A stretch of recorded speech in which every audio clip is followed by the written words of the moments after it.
बातमी भिवंडीमधून आहे. डॉक्टरांच्या हलगर्जीपणामुळे रुग्णाचा मृत्यू झाल्याचा आरोप त्याच्या नातेवाईकांनी केला.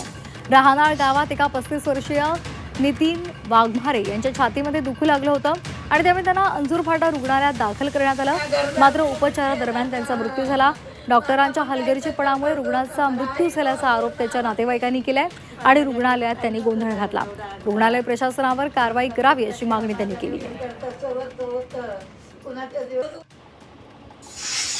भाऊ माझा एकदम व्यवस्थित आलेला होता. छोटासा ब्लॉक विषय तुम्ही एवढं मला काय सांगताय, एवढं काय झालंय त्याला, तुम्ही एवढं हे सांगताय.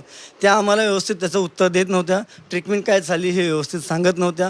तिथे ना कुठल्या कार्डिओलॉजिस्टला डॉक्टर होता, ना स्पेशलिस्ट नव्हता, काय नाही. हे स्वतः त्यांच्या मनानेच विलाज करत होत्या. डॉक्टरांना ना शिक्षा झाली पाहिजे. त्यांना त्या एक जीव घेतलाय. माझ्या मुलांना वनवास करून टाकले. आता मी हे 2 लेकरं घेऊन काय करायला पाहिजे.